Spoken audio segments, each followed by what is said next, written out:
العالمین والصلاة والسلام علی سید الانبیاء والمرسلین۔ ناظرین محترم السلام علیکم۔ آپ کا میزبان تسلیم احمد صابری شہر رمضان میں آپ کا خیر مقدم کرتا ہے، اور فیضان سحر کا یہ خصوصی پروگرام عالم اور عالم، جس میں ہمارے ساتھ علماء کرام ہوتے ہیں، آپ کے فقہی سوالات، وہ سوالات جو آپ کے ذہن کو پریشان کرتے ہیں، آپ کی الجھنوں کو ہم سلجھاتے ہیں قرآن و حدیث کی روشنی میں، اور آپ بھی سوال اسی یقین کے ساتھ کیا کرتے ہیں کہ علماء کرام قرآن و حدیث کی روشنی میں اس کا جواب دیں گے۔ آغاز حضور نبی کریم صلی اللہ علیہ وآلہ وسلم کی سیرت مطہرہ سے ایک معجزے کے ذکر سے ہم کرتے ہیں۔ آج جس معجزے کا انتخاب میں نے کیا ہے، حضرت جابر بن عبداللہ اور حضرت عبداللہ بن مسعود رضی اللہ تعالیٰ عنہم اجمعین دونوں اس کے راوی ہیں۔ روایت میں آتا ہے کہ جب فتح مکہ کا موقع تھا، بیت اللہ کے ارد گرد کم و بیش 360 بت تھے، اور ان کو سیسے کے ساتھ پتھروں میں نصب کر دیا گیا تھا۔ فتح مکہ کے دن حضور نبی کریم صلی اللہ علیہ وآلہ وسلم جب مسجد حرام میں داخل ہوئے تو آپ نے ان بتوں کی طرف چھڑی سے ان کی طرف اشارہ کیا، اور اشارہ تھا یہ، روایت میں آتا ہے کہ آپ نے ہاتھ نہیں لگایا تھا انہیں، نہ کسی چیز سے چھوا تھا، بس صرف اشارہ کیا تھا، اور پھر اپنی زبان حق سے فرمایا کہ اور حق آ گیا اور باطل مٹ گیا۔ آپ صلی اللہ علیہ وآلہ وسلم، لوگوں نے دیکھا کہ آپ صلی اللہ علیہ وآلہ وسلم نے جس بت کی طرف بھی اشارہ کیا وہ پشت کے بل گر پڑا، اور جس کی پشت کی طرف اشارہ کیا وہ منہ کے بل گرتا گیا، اور ان میں سے کوئی بت بھی قائم نہیں رہ سکا۔ یاد رہے کہ روایت میں یہ الفاظ بہت واضح ہیں کہ کسی بت کو آقا علیہ الصلوۃ والسلام نے چھوا نہیں تھا، بلکہ جہاں اشارہ کرتے تھے وہ بت گرتا چلا جاتا تھا۔ کیا بات ہے سرکار دو عالم صلی اللہ علیہ وآلہ وسلم کی۔ ناظرین کرام، پروگرام کا آغاز کرتے ہیں، اور ہمارے درمیان ہمارے ایوان میں تشریف فرما ہیں ممتاز محترم مستند علماء کرام۔ میرے دائیں طرف تشریف فرما ہیں نوجوان فاضل ممتاز عالم دین، فقہ کے حوالے سے گہری دسترس رکھتے ہیں، علامہ مفتی محمد اسماعیل نورانی صاحب۔ السلام علیکم۔ آپ کا بہت شکریہ آپ تشریف لائے۔ اور بائیں جانب تشریف فرما ہیں ایک اور ممتاز عالم دین، خوبصورت انداز گفتگو کے حامل، اور فقہ آپ کی بھی اسپیشلٹی ہے، علامہ آفتاب جعفری صاحب۔ السلام علیکم۔ وعلیکم السلام۔ آپ کا بھی بہت شکریہ آپ تشریف لائے۔ آغاز کرتے ہیں آج کے پہلے کالر، پروگرام میں شامل کرتے ہیں۔ السلام علیکم۔ السلام علیکم۔ وعلیکم السلام۔ السلام علیکم۔ وعلیکم السلام۔ کون اور کہاں سے بات کر رہی ہیں؟ میں کراچی سے بات کر رہی ہوں، جوہر سے۔ جی فرمائیے۔ باقی صاحبان کو السلام علیکم۔ وعلیکم السلام۔ جی تسلیم بھائی، میرا سوال ہے، جیسے روزے میں بار بار جواب آتا ہے منہ میں نا، ٹھیک ہے، تو اس کا مطلب بار بار پھینکنا صحیح ہے یا پی جانا صحیح ہے؟ تو میرے منہ میں جیسے بہت آتا ہے نا، اچھا، تو کیا کرنا چاہیے اس بارے میں؟ ٹھیک ہے، بالکل آپ کو بتاتے ہیں۔ جی مفتی صاحب۔ بسم اللہ الرحمن بہت آتا الرحیم۔ ہے۔ اللہم صلی علی سیدنا و نبینا مولانا محمد وبارک وسلم، صلاۃ و سلام علیک یا سیدی یا رسول اللہ۔ روزے کی حالت میں وہ چیزیں کہ جو جسم کے اندر ہی پیدا ہوتی ہیں، اور اس کو چاہے وہ اندر سے پیدا ہو کر منہ کی طرف آ جائیں، حلق تک چلی آئیں، اور پھر اس کو اندر نگل لیا جائے، تو اس میں شرعاً کوئی حرج نہیں ہے۔ البتہ بعض اوقات بعض لوگ اس کو کچھ نفسیاتی مسئلہ بنا لیتے ہیں، بار بار وہ تھوکتے رہتے ہیں، انہیں تسلی نہیں ہوتی کہ آیا وہ جیسے خصوصاً جب کلی کرتے ہیں تو اس کا پانی بار بار تھوکتے ہیں، لعاب بار بار تھوکتے ہیں، حتیٰ کہ پھر یہ ہوتا ہے کہ دانتوں سے خون بھی آنے لگ جاتا ہے بار بار تھوکنے کی وجہ سے. تو اس کو کوئی ایسا نفسیاتی مسئلہ بھی نہیں بنانا چاہیے. جو لعاب اندر پیدا ہوا ہے اس کو اندر ہی لے جانے میں کوئی حرج نہیں ہے.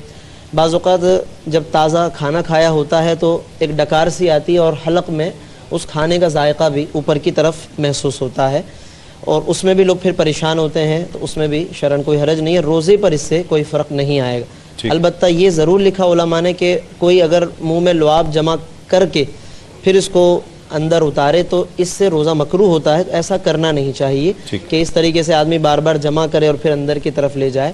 یہ روزے میں کراہت اس سے پیدا ہو جاتی ہے. ٹھیک ہے جی علامہ صاحب. جی میں مولانا کی بات کو آگے بڑھاتے ہوئے صرف یہ کہوں گا کہ کیونکہ لعاب کا دہن تک آنا اس میں کچھ ان کا اپنا اختیار نہیں ہے اور وجود کے اندر جو بھی ٹوٹ پھوٹ کے عمل ہے اس کی بنیاد پر، لیکن ایسی صورت میں کہ اگر لعاب آ جائے اور اس میں نیت یہ ہو کہ میں اپنے حلق کو تر کر لوں، تو کیونکہ روزے میں کھانا پینا یا کسی اور حوالے سے تسکین کا اس انداز میں حاصل کرنا اس کی ممانعت فرمائی ہے. لیکن جیسے مولانا نے فرمایا کہ بعض دفعہ ایسا ہوتا ہے کہ لوگوں میں اس قسم کے معاملات میں زیادہ شک پیدا ہو جاتا ہے، تو حضرت علی کا بھی فرمان ہے کہ شک کی زندگی سے یقین کی موت بہتر ہے. ایسے عالم میں کہ جب اس قسم کی کیفیت پیدا ہو جائے تو اس میں اپنے شک کو ختم کیجیے. اور روزہ ہے ہی اس بات کی علامت کہ اس قسم کے امراض جو وجود میں نفس میں پیدا ہوتے ہیں، روزہ اسی قسم کے امراض کے خاتمے کے لیے ہے. ٹھیک ہے.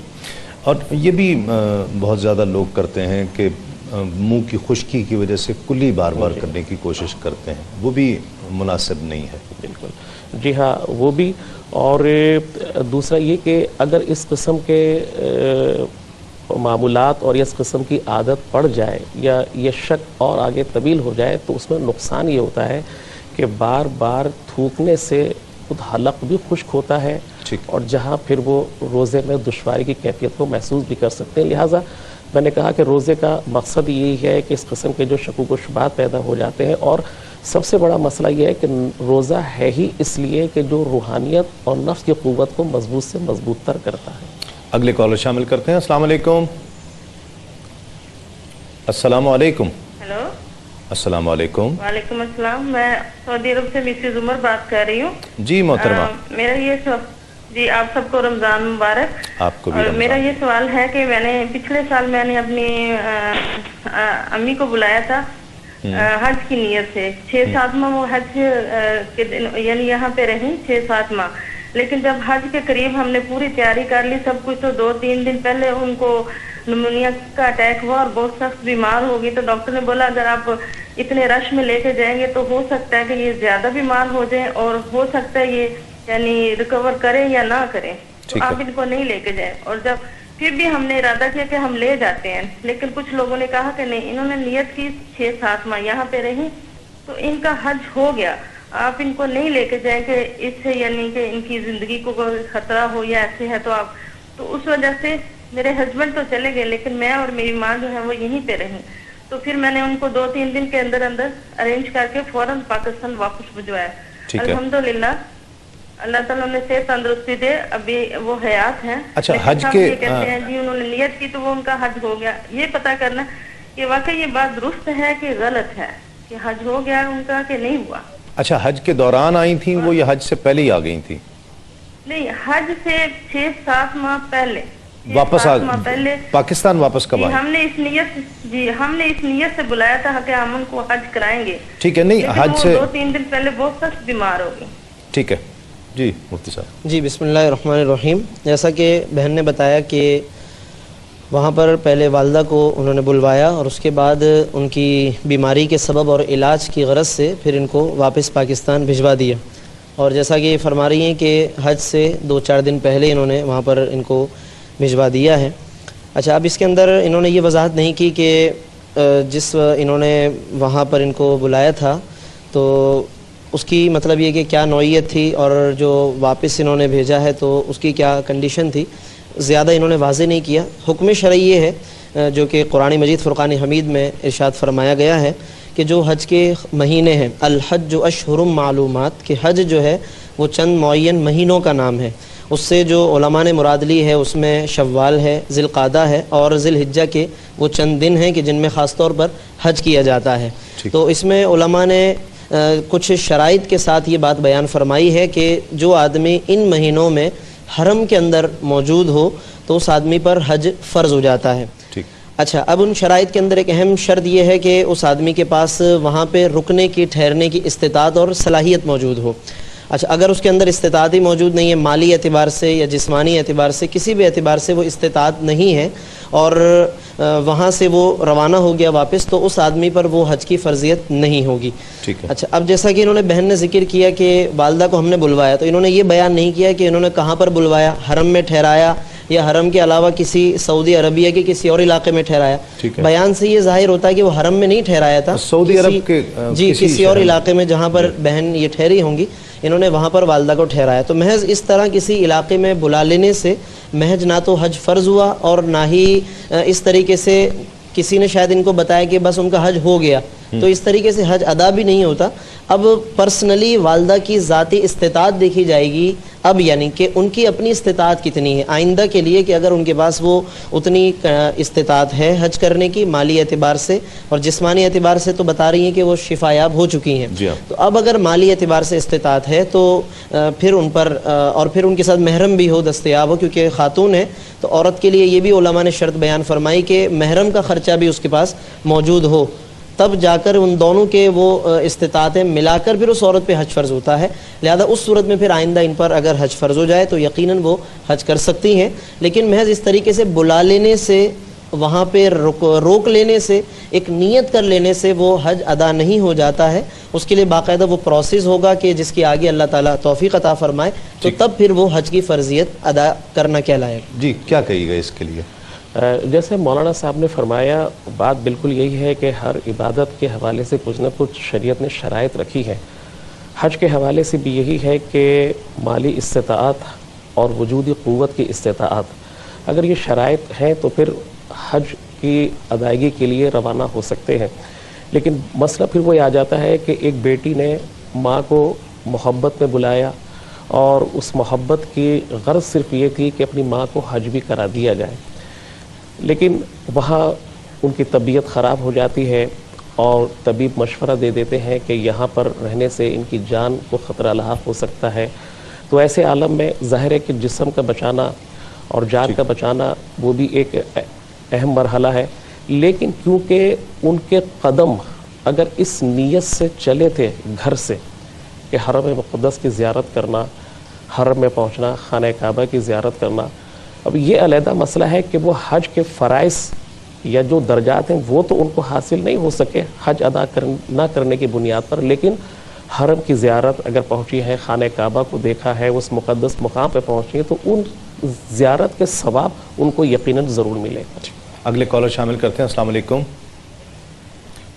السلام وعلیکم السلام۔ جی کون صاحب اور کہاں سے؟ السلام علیکم۔ وعلیکم السلام۔ میں ملک عابد بول رہا ہوں سعودی عربیہ سے۔ جی ملک صاحب کیا میرے کہیں؟ زکوٰۃ کے متعلق جی دو سوال ہے میرے۔ ایک تو پلاٹ ہے اگر آدمی کے پاس، کیا اس کے اوپر زکوٰۃ ہے؟ ٹھیک ہے۔ اور دوسرا سوال میرا ہے کہ اگر کسی کو قرض اسنا دیا ہے، بغیر کسی دعوت سے قرض اسنا دیا ہوا، کیا اس کے اوپر زکوٰۃ دینی لازمی ہے؟ ٹھیک ہے، بالکل آپ کو بتاتے ہیں۔ جی علامہ صاحب کیا کہیے گا؟ پہلا سوال ان کا تھا، پلاٹ ہے ان کا، پلاٹ ہے جی، اب اس پر یہاں زکوٰۃ ہے یا نہیں؟ کچھ تھوڑے سے فقہی اختلافات ہیں زکوٰۃ اور زکوٰۃ کے نصاب کے حوالے سے۔ فقہ جعفریہ کی روشنی کے اندر جو زکوٰۃ جن اشیاء پر ہوتی ہے اس میں سونا ہے، چاندی ہے، بھیڑ بکریاں ہیں اور غلہ اجناس ہے، اور اس میں کشمش، منقع، گائے، یہ اشیاء ہے تو ان پر وہ زکوٰۃ ہوتی ہے۔ باقی جہاں تک ایسے پلاٹ کا معاملہ ہے کہ جو کمرشل ہے اور کسی اور حوالے سے شہر میں یا جس پہ زراعت وغیرہ نہیں ہوتی ہے، تو ایسی اس قسم کی آمدنی پر ہمارے ہاں خمس واجب ہو جاتا ہے تو وہ خمس اس زمرے میں آتا ہے. اور دوسرا مرحلہ تھا کہ قرض حسنہ انہوں نے دیا ہوا ہے، اور قرض حسنہ ظاہر ہے کہ پیسے کی صورت میں دیا ہوا ہے، اور جب پیسے کی صورت میں انہوں نے دیا ہوا ہے تو ہمارے ہاں فقہ جعفری کے تحت ایک تو اول ہے کہ زر پہ زکوٰۃ نہیں ہے، یعنی کہ رقم پہ زکوٰۃ نہیں ہے. وہ کچھ 9 اشیاء بتائی ہیں کہ ان کے اوپر وہ زکوٰۃ اس پر ہے. کرتی ہے. اگلے کالر شامل کرتے ہیں. السلام علیکم. السلام علیکم. وعلیکم السلام. کون اور کہاں سے؟ میں افتخار بات کر رہی ہوں بھائی، کراچی سے. جی بہن، کیا کہیے گا؟ میرے 2 سوال ہیں آپ سے. جی. ایک مجھے یہ پوچھنا تھا آپ سے کہ اگر شوہر اپنی پہلی بیوی سے بغیر اجازت کے دوسرا نکاح کہیں کر لیتا ہے تو اسلام کی روشنی میں مطلب کیا وہ نکاح جائز ہوگا یا اس کی کیا صورتحال ہے؟ اور دوسرا سوال میرا یہ کہ حلالے کے حوالے سے اگر آپ قرآن و حدیث کی روشنی میں مجھے کوئی تھوڑی اس پر روشنی ڈال سکیں کہ اگر ایک دفعہ طلاق دے دی تو کیا عدت پوری کرنے کے بعد اسی عورت سے دوبارہ نکاح کیا جا سکتا ہے؟ ٹھیک ہے، بالکل آپ کو بتاتے ہیں. جی مفتی صاحب. بسم اللہ الرحمن الرحیم. ایک بہن نے سوال کیا کہ شوہر کی اجازت کے بغیر دوسرے نکاح کے حوالے سے. دیکھیں، لوگوں میں عام طور پر یہ کانسیپٹ ہوتا ہے، کچھ اس میں قانونی شقیں بھی ہیں کہ جناب شوہر جو ہے وہ دوسری شادی کے لیے بیوی سے اجازت طلب کرے، لیکن جہاں تک شرعی نقطہ نظر ہے تو اس میں ایسی کنڈیشن نہیں ہے، اور اس کے لیے اجازت مرحمت فرمائی گئی ہے. اور لیکن اس اجازت کے ساتھ ساتھ اللہ تبارک و تعالیٰ نے یہ قیودات بھی بیان فرمائی کہ وہ عدل کرے، انصاف کرے، پہلی بیوی کے حقوق کو پامال نہ کرے، اس کی وجہ سے اس کے ساتھ ظلم لازم نہ رہا ہو. بلکہ قرآن نے واضح طور پہ فرمایا کہ فَإِنْ خِفْتُمْ أَلَّا تَعْدِلُوا فَوَاحِدَةً، کہ اگر تمہیں خطرہ ہو کہ تم انصاف نہیں کر سکو گے تو پھر ایک ہی نکاح رکھو، ایک ہی پر اکتفا کرو. تو یہ دوسری کے ساتھ جو نکاح ہے، اگرچہ اس میں پہلی بیوی سے اجازت لینا شرعاً شرط نہیں ہے، مگر یہ شرط ضرور ہے کہ اس میں عدل و انصاف کو برقرار رکھا جائے. تو ہم یہی کہیں گے جو لوگ بھی دوسری تیسری شادی کرتے ہیں وہ اس غرض سے نہ کریں کہ خدا نخواستہ پہلی کے ساتھ پھر وہ ظلم پر آمادہ ہوں، اس کے ساتھ اس کے حقوق کو پامال کریں، کہ اس میں شریعت مطہرہ کی یقیناً سخت نافرمانی ہے کہ ایک حکم پر عمل کیا جائے اور دوسرے کو چھوڑ دیا جائے، تو یہ ہرگز اللہ کے حکم کے مطابق نہیں ہے. السلام علیکم. السلام ورحمۃ اللہ وبرکاتہ. وعلیکم السلام ورحمۃ اللہ وبرکاتہ. جی، رمضان بہت بہت مبارک ہو آپ سب کو، اور بہت بہت شکریہ، اتنا اچھا پروگرام آپ نے لانچ کیا جس کی وجہ سے ہم لوگوں کو اسلامی معلومات بہت زیادہ چل رہی ہے. اور اردو زبان سے جو ہے ہم اتنا ماہر نہیں ہے، جس کی وجہ سے ہو سکتا ہے کہ سوال میں میرا کوئی غلطی ہو تو معافی کے طلبگار ہوں. کہاں سے بات کر رہے ہیں؟ کہاں سے بات؟ پہلے آپ سب کو بہت بہت میرا سلام. مفتی صاحب ہیں، علامہ صاحب، آپ کو خود صابری بھائی، ہم سعودی عرب دمام سے محمد حسن الزمان. سوال یہ ہے کہ میرا قرآن مجید میں 30 سپارے میں سے جو ہے صرف 10 سپارے میں سورہ توبہ سے پہلے بسم اللہ الرحمن الرحیم لکھا نہیں ہے. ٹھیک ہے. باقی جتنے بھی سورہ ہیں 29 سپارے میں ہر سورہ سے پہلے بسم اللہ الرحمن الرحیم لکھا ہے. تو سوال میرا یہ ہے، جب ہم مسجد میں جماعت کے ساتھ نماز پڑھتے ہیں تو ہم کبھی سنا نہیں پیش امام کو، مسجد امام کو، جو سورہ سے پہلے بسم اللہ الرحمن الرحیم پڑھے وہ. ٹھیک ہے. ایسا کیوں؟ اور بسم اللہ الرحمن الرحیم پڑھنا ضروری ہے کیا ہے یہ بھی نہیں پتا ہم کو، یہ جاننا میرے لیے بہت ضروری ہے. جی بالکل، آپ کو جواب دیتے ہیں. بہت شکریہ، بہت شکریہ مفتی صاحب. گزشتہ کے جواب دیں، گزشتہ کے بھی شامل کر لیجئے یہ بھی. جی چلیں اس کا بیان کر دیتے ہیں پہلے. جی یہ جو سورہ توبہ سے پہلے جو بسم اللہ الرحمن الرحیم نہیں ہے، پہلے اس کی تھوڑی سی وضاحت ہو جائے. علماء نے اس کی مختلف وجوہات بیان فرمائی ہیں. ایک وجہ یہ بیان فرمائی کہ سورۃ التوبہ کا جو آغاز ہے اس کے بالکل آغاز میں اللہ رب العالمین کی طرف سے بہت جلال کا اظہار ہے. فرمایا کہ براءۃ من اللہ ورسولہ الی الذین عاہدتم من المشرکین، اللہ اور اس کے رسول بیزار ہیں ان لوگوں سے کہ جن مشرکین سے تم نے معاہدہ کیا. تو ان لوگوں پر یہ برات اور بیزاری کا اظہار فرمایا جا رہا ہے کہ جن پر اللہ نے غضب فرمایا ہے. تو اس جلال کی وجہ سے اسٹارٹ میں ابتدا میں بسم اللہ الرحمن الرحیم اس میں نہیں رکھی گئی کہ بسم اللہ الرحمن الرحیم میں اللہ کی رحمت کا اظہار ہوتا ہے. ایک وجہ. اور بعض علماء نے اس کی یہ بھی وجہ بیان فرمائی کہ قرآن مجید میں تمام صورتوں سے پہلے بسم اللہ الرحمن الرحیم ہے، تو بسم اللہ الرحمن الرحیم میں رحمت کا اظہار ہے، اور ایک جگہ نہ لکھنا یہ اللہ کے جلال کا اظہار ہے. تو یہ بتانا مقصود ہے کہ اس کے جلال اور رحمت میں رحمت غالب ہے, اس لیے تمام صورتوں میں بسم اللہ ہے, اور ایک جگہ نہیں ہے تو اس کا جلال کو بھی ہمیں گویا کہ ملحوظ خاطر رکھنا چاہیے. ٹھیک ہے. اچھا, اب بھائی نے یہ فرمایا کہ جن صورتوں میں بھی سب میں بسم اللہ الرحمن الرحیم شروع میں ہوتی ہے, لیکن ہم امام کے پیچھے نماز پڑھتے ہیں تو ہم سنتے نہیں ہیں بسم اللہ امام نے کبھی پڑھی ہو. بات یہ ہے کہ بسم اللہ الرحمن الرحیم ہو گئی یا اعوذ باللہ ہے, تو یہ ان کلمات میں سے ہے کہ جن کو سرن یعنی کہ اخفا کے ساتھ پڑھنے کا حکم ہے, آہستہ آواز میں, چاہے وہ امام ہو یا مقتدی ہو, اور سری قرات و جہری قرات والی نمازیں ہوں. بسم اللہ ہے, اعوذ باللہ ہے, ثنا ہے, تسبیحات رکوع سجود ہیں, یہ وہ کچھ چیزیں ہیں کہ جن کو اخفا کے ساتھ سری طور پر پڑھنے کا حکم دیا گیا ہے. یہی سنت سے صحابہ اور حضور پر نور صلی اللہ علیہ وسلم کے طرز عمل سے ثابت ہے, لہٰذا ان کو اسی طریقے سے ادا کیا جائے گا. ٹھیک. پلاٹ پر زکوٰۃ. ہاں, پلاٹ پر زکوٰۃ کے حوالے سے ابھی علامہ صاحب نے فقہ جعفری کے حوالے سے بتایا, میں تھوڑا سا فقہ حنفی کے حوالے سے بات عرض کر دوں کہ پلاٹ جو ہے وہ 3 طرح کے ہوتے ہیں. ایک تو وہ پلاٹ یا وہ جگہ کہ جس میں آدمی رہائش اختیار کرتا ہے یا رہائش کی نیت سے وہ خریدتا ہے, اور ایک وہ ہوتا ہے کہ جس کو انویسٹمنٹ کی نیت سے آدمی خریدتا ہے کہ پیسہ وہاں پہ لگ جائے, پھر میں اس کو آگے سیل آؤٹ کروں گا تو فائدہ ہوگا, اور ایک وہ ہوتا ہے کہ جس کو آدمی خرید کر کرائے کے اوپر چڑھا دیتا ہے. تو اگر تو آدمی کی اپنی رہائش کی نیت سے ہے تو اس میں ظاہر ہے کہ کسی قسم کی کوئی زکوٰۃ نہیں ہے, اور اگر انویسٹمنٹ کی نیت سے ہے تو جیسے جیسے اس کی ویلیو بڑھتی چلی جائے گی تو وجوب زکوٰۃ کے وقت جو اس کی ویلیو ہوگی اس کے مطابق اس کی زکوٰۃ ادا کی جائے گی. اور اگر کرائے پر اس نے چڑھا دیا ہے تو جو کرایہ اس کو حاصل ہوگا, اگر تو وہ پیسے اس نے استعمال میں لے لیے تب تو زکوٰۃ نہیں ہے, اور اگر وہ جو حاصل ہوئے کرائے میں پیسے اگر وہ ڈپازٹ ہوتے ہیں, جمع کردہ پیسوں میں وہ جمع ہوتے ہیں, تو پھر ان کا وہی حکم ہے جو جمع کیے ہوئے پیسوں کا ہے, یعنی ان پر بھی زکوٰۃ ادا کرنی لازم ہوگی. قرض حسنہ پر زکوٰۃ ہوگی. اچھا, قرض حسنہ کے بارے میں عوام میں جو تصور پایا جاتا ہے وہ یہ, قرض حسنہ اس کو سمجھتے ہیں لوگ کہ جس کو ہم ادا نہ کریں. لوگوں کے ذہن میں ایک یہ تصور ہوتا ہے کہ قرض حسنہ سے مراد وہ قرض ہوتا ہے کہ جس کو ہمیں مطالبہ نہیں کرنا یا جس کو ادا نہیں کرنا, لیکن ایسا نہیں ہے. شریعت میں اس سے مراد یہ ہوتا ہے کہ ایسا قرضہ کہ جس کی ادائیگی میں آسانی ہو, یا سامنے والا اپنا مطالبے میں تخفیف کرے, آپ سے مطالبہ کرنے میں شدت نہ کرے, سختی کا مظاہرہ نہ کرے, وہ قرض حسنہ ہے. بہرحال قرضہ کوئی سا بھی ہو, حسنہ ہو یا غیر حسنہ ہو, زکوٰۃ میں وہ ڈائریکٹلی رکاوٹ نہیں بنتا. لوگوں کے ذہن میں یہ بھی ہوتا ہے کہ جیسے ہی قرضہ آیا بیچ میں لوگ سمجھتے ہیں کہ اب ہماری زکوٰۃ معاف ہو گئی یا قرض میں ڈائریکٹ ہو جائیں گے پیسے, تو ایسا نہیں ہے. وہ قرضے خاص طور پہ جو میعادی ہوتے ہیں, قسط وار ہم ادا کرتے ہیں, تو اس میں صرف وہ قسط ہم مائنس کر سکتے ہیں جو اس مہینے ہمیں ادا کرنی ہے قرض کی. باقی تمام پیسوں پہ ہمیں بہرحال زکوٰۃ ادا کرنی ہوگی. ہاں, اگر ایسا قرضہ کہ جس کا ٹائم اوور ہو چکا ہے, مطالبہ ڈیمانڈ بہت زیادہ شدت سے اختیار وہ آدمی کر چکا ہے اور ہم پریشر میں ہیں, تو اس صورت میں شریعت نے ٹھیک ہے معافی دی ہے کہ آپ اس قرض کو منہا کریں اپنے پیسوں سے. اب اگر نصاب کے برابر پیسے بچے ہیں تو ان کی زکوٰۃ ادا کی جائے گی, ورنہ پھر وہ ادائیگی نہیں ہوگی. لیکن عام طور پہ ایسا دیکھا گیا کہ جو قرضے لوگوں پر ہوتے ہیں ان کی قسط وار وہ ادائیگی کرتے رہتے ہیں, تو صرف وہ منتھلی اس قسط کو منہا کریں اسی مہینے کی, باقی پیسوں پہ زکوٰۃ رہے گی. اگلے کالر شامل کرتے ہیں. السلام علیکم.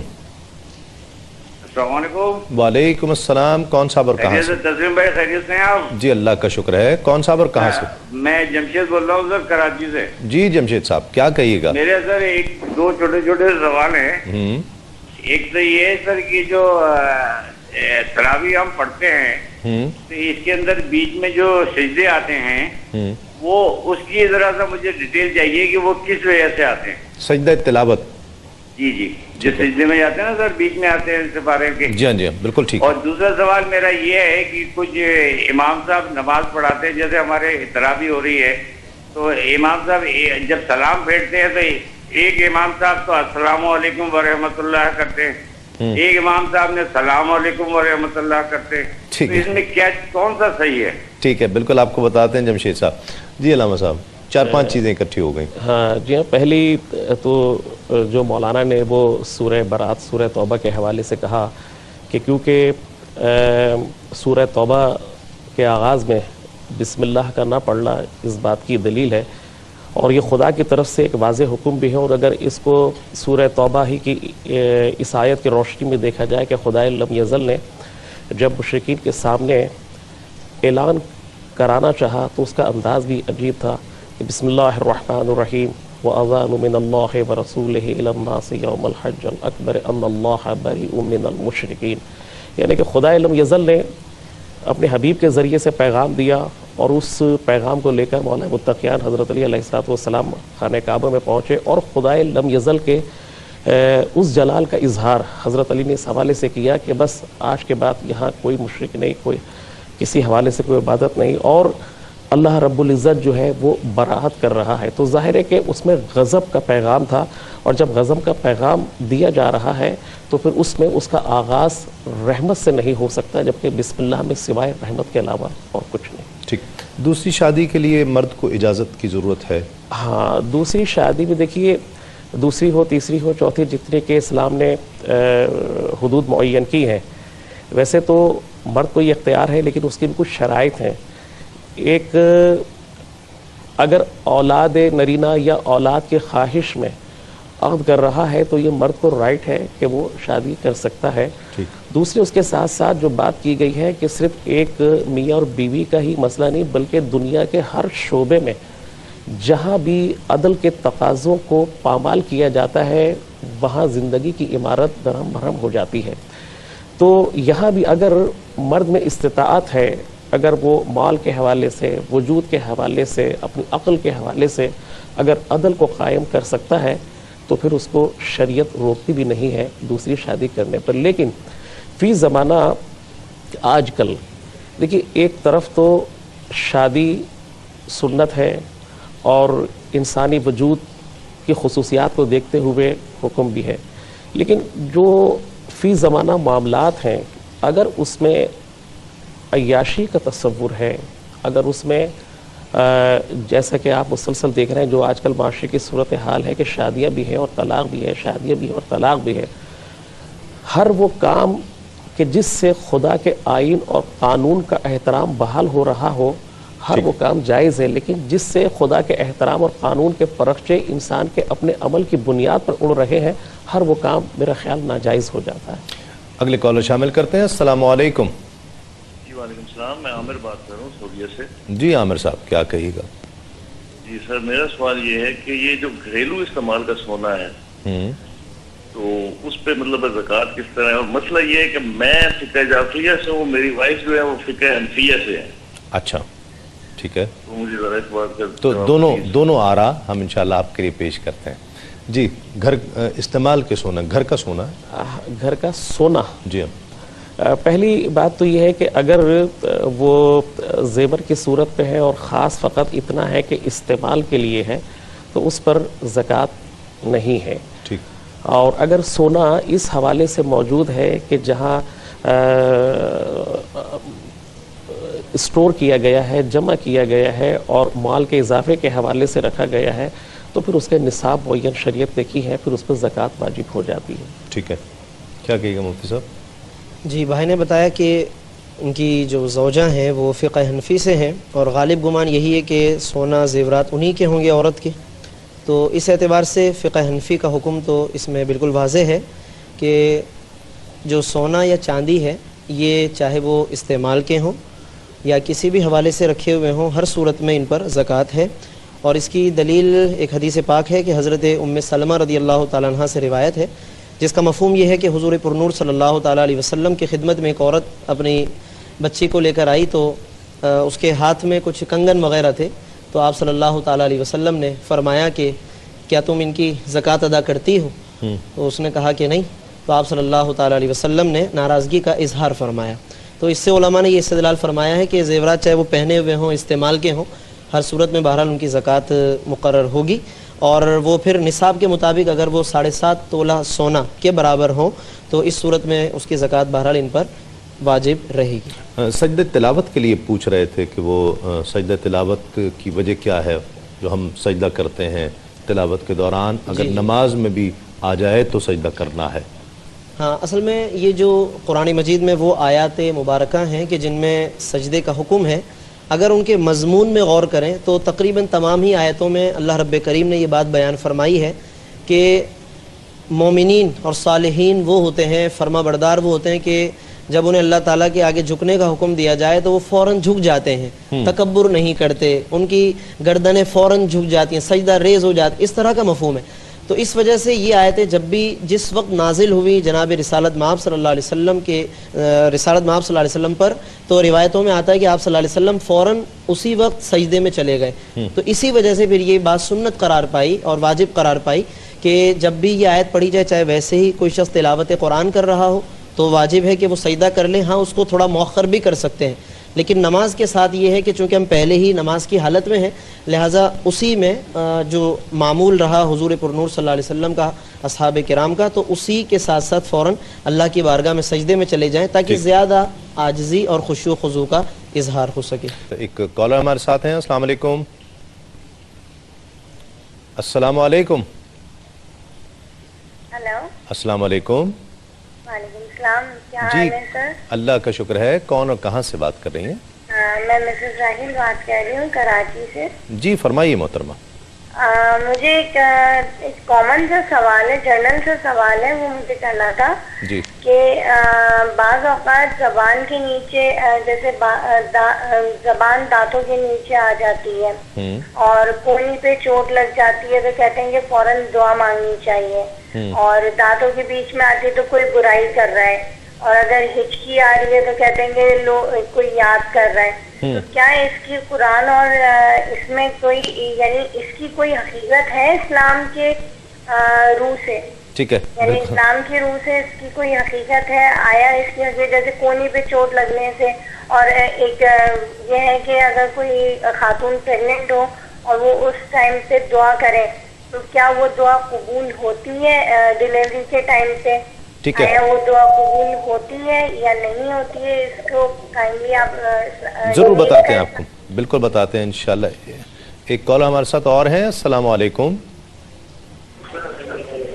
السلام علیکم. وعلیکم السلام. سر جی کیا حال ہے؟ اللہ کا شکر ہے. کون اور کہاں سے بات کر رہے ہیں؟ میں خلیل بات کر رہا ہوں مکہ پاک سے. سر جی کیسے ہیں آپ؟ ٹھیک ہیں اللہ کا شکر سر. ٹھیک ٹھاک. سر جی یہ زکوٰۃ بیمہ پالیسی کے بارے میں پوچھنا سر. یہ زکوٰۃ کے بارے میں سود میں آتی ہے یا بیمہ پالیسی؟ بیمہ پالیسی آپ کو بتاتے ہیں، بالکل بتاتے ہیں. بہت شکریہ. بیمہ پالیسی سود میں آتی ہے؟ پہلے تو ہمیں یہ سمجھنا چاہیے کہ بہت سے ایسے ملک میں ادارے ہیں کہ جن کی بنیاد انٹرسٹ سود کے اوپر ہے، اور لوگ مجبور ہیں، بینکس میں جاب کر رہے ہیں، بہت سے ایسے اداروں میں جاب کر رہے ہیں، انشورنس کمپنیاں ہمارے پاس موجود ہیں. پہلی منزل تو یہ ہے کہ اگر اسلامی ملک یعنی کہ جس میں اسلامی قانون نافذ ہو تو اس وقت ان اداروں کی سچویشن کچھ اور ہو جاتی ہے، لین دین کے معاملات کچھ اور ہو جاتے ہیں. اسی طریقے سے یہاں پر جس طریقے سے حالات مسلسل خراب سے خراب تر ہو رہے ہیں تو بیمہ اور انشورنس کے حوالے سے بھی اس کی اہمیت بڑھتی چلی جا رہی ہے. اور میں سمجھتا ہوں کہ اس میں انشورنس کرانے میں کوئی اشکال تو نہیں ہے، اور شریعت نے شاید کچھ مقامات پر اس کو روکا بھی ہے، لیکن حالات اور ماحول کو دیکھتے ہوئے اگر بالکل ہی واضح طور پر اس کے حوالے سے کوئی پالیسی یا کچھ اس قسم کی بات سامنے آ جائے تو پورا جو پاکستان یا ہمارے ملک کا ایک معاشی ڈھانچہ ہے وہ پورا کا پورا تباہ برباد ہو کے رہ جائے. سب سے بڑی بات یہ ہے کہ یہاں پر بیمہ اس کی بھی کئی اقسام ہیں. لائف بیمہ ہے، آج کل ازدواج زندگی، میرا خیال ہے لائف انشورنس کے بارے میں پوچھ رہے ہیں. ہاں تو اس میں کیونکہ آپ ایک ایگریمنٹ کر رہے ہیں، آپ دے رہے ہیں، اور اس میں یہ شرط تو اس میں لکھی ہوئی نہیں ہے کہ آپ کو مرنے کے بعد یا آپ کی جب یہ میعاد پوری ہو جائے گی اتنا سود آپ کو اس میں دیا جائے گا. اگر وہ لفظ یہ تو پہلے بتاتے ہیں نا، وہ یہ تو پہلے بتائیں گے. وہ رقم کا تعین تو کرتے ہیں، لیکن کیا وہ اس کو اس نیت سے دے رہے ہیں کہ اس پہ اتنا سود آپ کو دیا جائے گا؟ کیونکہ ہمارے یہاں بہت سی چیزیں ایسی خرید و فروخت ہوتی ہے، جیسے مثال کے طور پہ پرائز بانڈ ہے. پرائز بانڈ ہے، اس پہ بھی انعامات نکلتے ہیں، لیکن اس میں انسان یہ کہتا ہے کہ میں خرید رہا ہوں. تو بیمہ پالیسی خرید رہا ہوتا ہے، خرید و فروخت کے معاملات کو کسی حد تک اجازت دی گئی ہے، لیکن ایسی جگہ پہ کہ جہاں خالی رقم کو رکھ دیا جائے اور وہ خرید و فروخت نہیں ہوتی تو اس پہ جو جاتا ہے پھر وہ سود کے زمرے میں آ جاتا ہے. لیکن جہاں خرید و فروخت کے معاملات ہوں وہاں پروفٹ اینڈ لاس کی کیفیت جا سکتی ہے. اچھا، وہ پروفٹ بھی ہو سکتا ہے. پروفٹ ہو سکتا ہے وہ بیمہ کے حوالے سے بات کر رہے ہیں. ہاں، اس سلسلے میں یہ عرض کروں گا کہ بیمہ پالیسی کے بارے میں علماء کے درمیان ایک طویل بحث موجود ہے، اور اس پر پوری تحقیقات اور تحریرات موجود ہیں۔ ان تحریرات کا جتنا بھی مطالعہ کیا گیا ہے تو اس میں یہی دیکھا گیا ہے کہ علماء کی اکثریت اس سے منع کرتی ہے۔ اچھا، اب جہاں تک تعلق ہے مجبوری کے حوالے سے، تو اس میں دو باتیں ہیں۔ ایک تو ہم یہی لوگوں کو ایڈوائز کرتے ہیں کہ حتی الامکان، حتی الوسع کوشش کریں اس سے اپنے آپ کو بچانے کی۔ اور دوسری بات یہ کہ اسلامک بینکنگ کا جو سسٹم آیا ہے پوری دنیا میں تقریباً اب تو رائج ہوتا جا رہا ہے، ہمارے ملک پاکستان میں بھی، تو اسی اسلامک بینکنگ کے ساتھ ساتھ ایک انشورنس ہی کے مد مقابل ایک اسلامک سسٹم آیا تکافل کے نام سے، اور باقاعدہ اس عنوان سے مختلف کمپنیز آ رہی ہیں، متعارف ہو رہی ہیں۔ تو تکافل ایک عنوان ہے جس کے اندر باقاعدہ وہ انشورنس کی فیسلٹی شریعہ کے حوالے سے شرعی تناظر کے ساتھ پیش کی جا رہی ہے، اور علماء کی اس میں پھر سرپرستی بھی ہے۔ تو میں یہ سمجھتا ہوں کہ جہاں جہاں لوگوں کو زیادہ ضرورت محسوس ہو رہی ہو تو وہ تکافل کی طرف رجوع کر سکتے ہیں، اور ادروائز کوئی اور مجبوری ہو تو پھر اس کا حکم علیحدہ ہوگا۔ لیکن یہ ذہن میں رکھنا چاہیے کہ انشورنس کے حوالے سے علماء کی اکثریت اس کو منع کرنے ہی کی طرف اس کا رجحان رکھتی ہے۔ اگلی کالر شامل کرتے ہیں۔ السلام علیکم۔ السلام علیکم سر۔ وعلیکم السلام، کون اور کہاں سے؟ عظیم شاہ بات کر رہا ہوں، کراچی پاکستان سے۔ جی شاہ صاحب، کیا کہیے گا؟ سر میرے پاس ایکچولی دو سوال ہیں۔ پہلا سوال تو یہ ہے کہ جیسے قرآن شریف کے اندر 3 عالم کا ذکر ہے، عالم ارواح، عالم ناسوت اور عالم اعراف۔ تو سر جیسے کہ میں نے سنا ہے اور میں نے پڑھا ہے کہ انسان مرتا نہیں ہے، اس کی روح ایک عالم سے دوسرے عالم میں شفٹ ہو جاتی ہے۔ جیسے پہلے ہم عالم ارواح میں تھے جہاں اللہ تعالیٰ نے روحوں سے سوال کیا تھا الستو بربکم، کیا میں تمہارا رب ہوں؟ تو روحوں نے جواب دیا تھا جی قالوا بلا۔ تو سر میرا سوال یہ ہے کہ اس دنیا میں آنے سے پہلے، اس دنیا میں بننے سے پہلے جب اللہ تعالیٰ نے روحوں سے سوال کیا الستو بربکم، تو کیا اس وقت میری روح موجود تھی؟ کیا وہاں پہ عظیم شاہ کی روح موجود تھی اور اس نے بھی یہی جواب دیا تھا کیا قالوا بلا؟ اور سر دوسرا سوال میرا یہ ہے کہ جیسے اکثر ہماری کمیونٹیز میں ہوتا ہے کہ جادو ٹونا اور سبلنگ چیزوں پہ بلیو رکھا جاتا ہے، اور بعض بزرگ لوگ کہتے ہیں کہ سمندر کراس کرنے سے یا شپ میں بیٹھنے سے یہ چیزیں ختم ہو جاتی ہیں۔ تو کیا سر یہ بالکل ٹھیک ہے، اور ان چیزوں سے بچا جائے تو کیسے بچا جائے؟ ٹھیک ہے، بالکل آپ کو بتاتے ہیں۔ جی مفتی صاحب کیا کہے گا؟ جی، ایک پہلی بات انہوں نے پوچھی ہے عالم ارواح کے حوالے سے، تو یقیناً اس میں جو اللہ تبارک و تعالیٰ نے سوال فرمایا تھا تمام روحوں سے، تو قرآن مجید میں یہ بات فرمائی گئی کہ وَإِذْ أَخَذَ رَبُّكَ مِن بَنِي آدَمَ مِن ظُهُورِهِمْ ذُرِّيَّتَهُمْ، کہ جب اللہ تبارک و تعالیٰ نے حضرت آدم علیہ السلام کی پشت سے ان کی اولاد کو نکالا، اور اب وہ کیا شکل تھی، کیا صورت تھی، وہ اللہ رب العالمین جانتا ہے۔ تو وہ ایک عالم ارواح ہے کہ رب العالمین نے جو روحیں ودیت فرما دی تھی حضرت آدم علیہ السلام سے، جتنی نسل چلنی ہے وہ رب العالمین نے ان سے خطاب فرمایا۔ تو یقیناً اس کے اندر سب کی روحیں موجود ہیں، چاہے وہ ہم بیٹھے ہوئے لوگ ہوں، سائل ہوں یا سامعین ہوں، سب کی روحیں موجود تھیں۔ اور قالوا بلا وربنا کا جو جواب ہے کہ سب نے کہا کہ کیوں نہیں، بے شک تو ہمارا رب ہے، سب نے یہ جواب دیا۔ اب سوال یہ کہ اس کے بعد دنیا میں آ کر جو انکار کرتے ہیں، کچھ ماننے والے کچھ نہ ماننے والے، تو اس کا حل یہ ہے، اس کو سمجھنے کے لیے یوں اس کو غور کرنا چاہیے کہ اصل میں وہ جو بنیادی ہم نے جواب دیا عالم ارواح میں، تو وہ ہماری بنیادی فطرت ہے۔ ہر ایک کی فطرت یہی ہے کہ وہ رب العالمین کو ماننے والا ہے، جیسا کہ حدیث میں فرمایا کل مولود یولد علی الفطرت، ہر مولود جو بھی پیدا ہوتا ہے وہ فطرت اسلام پر پیدا ہوتا ہے۔ فابواہ، تو پھر اس کے والدین یحودانہ او ینصرانہ او یمجسانہ، اس کو یا تو یہودی یا عیسائی یا مجوسی بنا دیتے ہیں۔ تو فطرت اسلام پر پیدا ہوتا ہے ہر مولود۔ تو اس اعتبار سے کہ عالم ارواح میں سب نے یہ جواب دیا تھا کہ اللہ ہمارا رب ہے۔ اس کے بعد پھر ایک ماحول کی وجہ سے یا وہ بری صحبتوں کی وجہ سے یا کسی بھی وجہ سے وہ آگے دوسری طرف کنورٹ ہو گیا اور اللہ تعالیٰ کا وہ انکار کر بیٹھا۔ اس لیے اس بات پر تو ہمیں بہرحال یقین رکھنا چاہیے کہ عالم ارواح میں تمام روحوں سے سوال ہوا ہے، اور سب روحوں نے یہی جواب اللہ تعالیٰ کی وحدانیت کا اقرار کیا۔ توہم پرستی کے حوالے سے بھی ایک بہن کی بھی کال آئی تھی کہ جو بہت ساری چیزوں کے حوالے سے پریگننسی میں کوئی کہتے ہیں کہ اس سے دعا کرا لیا جائے تو وہ ٹھیک ہے۔ شاہ صاحب نے بھی یہی سوال پوچھا کم و بیش کہ جو سمندر پار چلا جائے تو وہ اثرات کٹ جاتے ہیں، ختم ہو جاتے ہیں، ٹھیک ہے ایسا؟ ہاں دیکھیں اس حوالے سے میں یہ عرض کروں گا کہ اثرات کے جہاں تک ختم ہونے کی بات ہے تو اس کی تو تائید ہوتی ہے، ہمارے جو روحانی عاملین ہوتے ہیں، مستند جو لوگ ہوتے ہیں وہ بتاتے ہیں کہ بعض اوقات یہ جو اثرات ہوتے ہیں یا کسی پہ جادو کروایا جاتا ہے تو وہ ایک علاقے تک محدود ہوتا ہے، بعض اوقات کچھ اس کی حدود ہوتی ہیں، لمٹس ہوتی ہیں، اس کے بعد وہ اس دوسری جگہ چلا جائے یا کوئی اور وجہ پائی جائے تو بعض اوقات وہ اثرات ختم بھی ہو جاتے ہیں. تو یہ اس میں تو بہرحال ایک صداقت اور حقیقت موجود ہے. اور بہن نے جو فرمایا تھا کہ کبھی آدمی کی زبان جیسے بولتے ہوئے دانتوں میں آ گئی، کوئی ایک دم چوٹ لگ گئی، گر گیا آدمی، چھینک آ گئی، تو ان میں بعض چیزوں میں ان میں بھی حقیقت ہے اسلام کے اندر. چھینک کے حوالے سے ایک روایت ملتی ہے، اگرچہ اس کو ہم ایک قاعدہ کلیہ نہیں کہہ سکتے کہ ہر وقت ایسا ہی ہوگا، لیکن ایک تائید ہوتی ہے کہ چھینک آ جائے تو اس بات کی سچائی کی طرف اشارہ ہوتا ہے، لیکن ہر وقت ایسا نہیں ہے. اچھا، اور زبان آ گئی دانتوں میں تو اس میں کوئی ایسا پہلو ہو، کوئی اشارہ ہو، اس کے لیے میں ایک حدیث عرض کروں گا صحیح بخاری کی. حضور پرنور صلی اللہ علیہ وسلم نے ارشاد فرمایا، من یرید اللہ بہ خیرا یصب منہ، جس کے ساتھ اللہ تعالیٰ بھلائی کا ارادہ فرماتا ہے اللہ تعالیٰ اسے کسی تکلیف میں، آزمائش میں مبتلا فرما دیتا ہے. تو اس سے ایک اصول ملتا ہے کہ اگر کبھی ہمیں کوئی ٹھوکر لگ جاتی ہے، کوئی مصیبت آ جاتی ہے، اس میں اللہ تعالیٰ کی طرف سے کوئی خیر کا پہلو ہوتا ہے.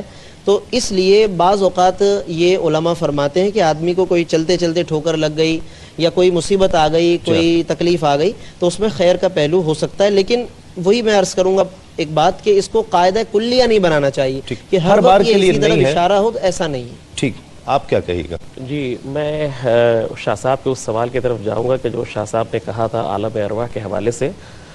سورہ بقرہ کی مشہور معروف آیت ہے کہ بسم اللہ الرحمن الرحیم کیف تکفرون باللہ وکنتم امواتا فاحیاکم ثم یمیتکم ثم الیہ ترجعون، کہ کیا تم انکار کرو گے اس وقت کا جب تم مردہ تھے تو ہم نے تمہیں زندگی دی اور اس کے بعد پھر تمہیں ماریں گے اور اس کے بعد پھر زندگی دیں گے، ثم الیہ ترجعون، اس لیے کہ آخر میں تم سب کو پلٹ کے اللہ ہی کی جانب جانا ہے. ٹھیک ہے، ہم آج گفتگو کر رہے ہیں کہ ہم زندہ ہیں، سانس لے رہے ہیں، لیکن خدا کہتا ہے کیف تکفرون باللہ وکنتم امواتا، تو کیا تم اس وقت کا انکار کرو گے جب تم مردہ تھے؟ یعنی کہ بظاہر یہ وجود نہیں تھا، زندگی کا دار و مدار یہ ہم زندگی کو سمجھتے ہیں اس وجود کی بنیاد پر، اور اگر روح اس جسم سے نکل جائے تو ہم کہتے ہیں موت. تو خدا اس طرف اشارہ کرتا ہے. اور پھر روایتوں میں ملا اور اس آیت کی روشنی کے اندر بھی کہ جب حضرت ابراہیم نے خانہ کعبہ کی تعمیر کی ہے اور اس وقت ایک آواز دی ہے عوام الناس کو کہ دوڑو حج کی جانب، تو اس وقت جو ماں کے شکم میں تھے یا جو آئندہ آنے والی نسلیں جن کی ارواح تھی اور جنہوں نے روایتوں ملا جنہوں نے حضرت ابراہیم کی آواز پہ لبیک کہا، انہوں نے لبیک کہہ کے ثابت کر دیا کہ وہ حج بیت اللہ کی طرف جائیں گے. اور کہا گیا کہ جو لوگ حج بیت اللہ کے لیے جاتے ہیں دراصل انہوں نے اسی بات کی تصدیق کی ہے جو حضرت ابراہیم کی آواز پہ لبیک کہا تھا. اس کے معنی یہ ہے کہ ہم عالم ارواح میں تھے، خدائے لم یزل نے عہد لیا، سب نے مطلب اس کو کہا، لیکن پھر یہاں آنے کے بعد ہم کس مقام پہ پہنچ گئے؟ سورہ انفال نے پکارا بسم اللہ الرحمن الرحیم ان شر الدواب عند اللہ ثم البکم الذین لا یعقلون، اللہ کے نزدیک تو یہ گونگے بھی ہیں، بہرے بھی ہیں، جانوروں سے بدتر ہیں کیونکہ اپنی عقل کا استعمال نہیں کرتے. یہ رمضان، یہ ماہ رمضان، اسی رمضان میں قرآن نازل ہوا، یہی قرآن انسان کو مخاطب کرتا ہے کہ بسم اللہ الرحمن الرحیم افلا یتدبرون القرآن ام علی قلوب اقفالها. یہ ایک کانسٹیٹیوشن، یہ ایک آئین، یہ آئین الہی، یہ دستور الہی، یہی وہ چیز ہے کہ جس پر انسان عمل کرنے کے بعد اس منزل پر آ جاتا ہے کہ لقد خلقنا الانسان فی احسن تقویم. اور قرآن نے کہا ہے کہ تم گونگے بھی ہو، بہرے بھی ہو، جانوروں سے بدتر ہو کیونکہ اپنی عقل کا استعمال نہیں کرتے. تو رمضان بھی کہتا ہے، قرآن بھی کہتا ہے کہ اگر عقل کے دریچوں کو کھولا جائے تو پھر انسان اپنے مقصد تخلیق حیات کو سمجھ لیتا ہے. عقل کی روشنی میں سفر کرے تو انسان ہوتا ہے، اور اگر عقل کو دبا دے، جذبات کو بلند رکھے تو قرآن کہتا ہے کہ جانور سے بدتر ہو گئے. ٹھیک، مختصر میں چاہوں گا، وقت معذرت کے ساتھ ختم ہو رہا ہے. اگر اس بات کا جو انہوں نے سوال کیا شاہ صاحب نے، دوسرا سوال کہ سمندر پار کرنے سے کیا اثر کٹ جاتا ہے؟ جیسا کہ مولانا صاحب نے کہا، اور وہ بات کچھ بزرگوں کی جانب سے بھی، کچھ علماء کی جانب سے بھی اس بات کی تصدیق ہوتی ہے کہ ظاہر ہے کہ دنیا کے اندر جہاں خیر ہے وہاں شر بھی موجود ہے، جہاں دعا کے اثرات ہیں وہاں جادو ٹونے کے بھی اثرات ہیں، اور مختلف طور پر جادو ٹونے کے حوالے سے جو بھی اس قسم کے امراض پیدا ہو جاتے ہیں، علماء نے ان کے اور اس علوم سے واقفیت رکھنے والے ان حضرات نے کچھ نہ کچھ بتایا ہے کہ اگر 7 سمندر پار یا سمندر پار کیا جائے تو وہ ایک جادو کی جو حدود ہوتی ہے وہ اس حدود سے نکل جاتا ہے، تو ظاہر ہے کہ وہ اس اثر سے بھی نکل جاتا ہے۔ لیکن جو توہم پرستی کی بات آئی، ہم مسلمان ہیں، عقیدہ توحید ہے، خدا وحدہ لا شریک ہے، لیکن یہاں تو توہم پرستی کا یہ عالم ہے کہ اگر کالی بلی بھی ہمارے آگے سے گزر جائے تو ہم سمجھتے ہیں کہ آج سارا دن کام نہیں ہوگا۔ توکل تو اللہ پہ یقین رکھنے والے توکل تو البلی پہ یقین رکھ لیتے ہیں۔ قرآن ہمیں پیغام یہی دیتا ہے کہ عقل کے دریچوں کو کھولو اور اس قسم کی توہمات جو ہمارے پاس ہیں ان سے عقل دی ہے اس سے بچنا چاہیے۔ بہت شکریہ مفتی محمد اسماعیل نورانی صاحب، آپ کا بہت شکریہ۔ علامہ آفتاب جعفری صاحب، آپ کا بہت شکریہ، آپ تشریف لائے۔ ناظرین کرام، توہم پرستی یقیناً چونکہ ہم ایسے معاشرے میں رہے ہیں کہ جہاں ہندوانہ رسم و رواج بھی رہی ہیں اور وہ خیالات بھی رہے ہیں اور بہت ساری سوچ، بہت ساری افکار ہم میں وہاں سے بھی آئی ہیں، تو یہ توہم پرستی کینچی نہ چلائی جائے، جھگڑا ہو جائے، اگر یہ ہونے لگ جائے تو پھر باربر کی دکان پر تو جھگڑا ہی ہوتا رہے، اور رات کے وقت جھاڑو نہیں دینا چاہیے، اور کالی بلی جس طرح علامہ صاحب نے ذکر کیا کہ گزر جائے، اور بہت سارے ایسے توہمات ہیں کہ جو ہمارے سوچوں کا حصہ بن گئے ہیں اور ہم نے اسے ایمان کی حیثیت دے دی ہے۔ یقیناً ان چیزوں پر سوچنا چاہیے ہے اور توکل رکھنا چاہیے اللہ رب العزت پر، اور پھر سب سے بڑھ کر دعا پر، اس لیے کہ دعا پر یقین اللہ رب العزت پر یقین ہے۔ ان میں سے کچھ باتیں ٹھیک بھی ہو سکتی ہیں یقیناً، لیکن یہ ایک بحث طلب موضوع ہے اور دلچسپ موضوع ہے۔ کبھی موقع ہوا تو انشاءاللہ اس پر مزید گفتگو بھی کریں گے۔ پروگرام کا وقت ختم ہو رہا ہے، انشاءاللہ کل ایک مرتبہ پھر آپ سے اسی پروگرام عالم اور عالم میں شہر رمضان میں پھر ملاقات ہوگی۔ کل تک کے لیے اپنے میزبان تسلیم احمد صابری کو اجازت دیجیے۔ تسلیمات۔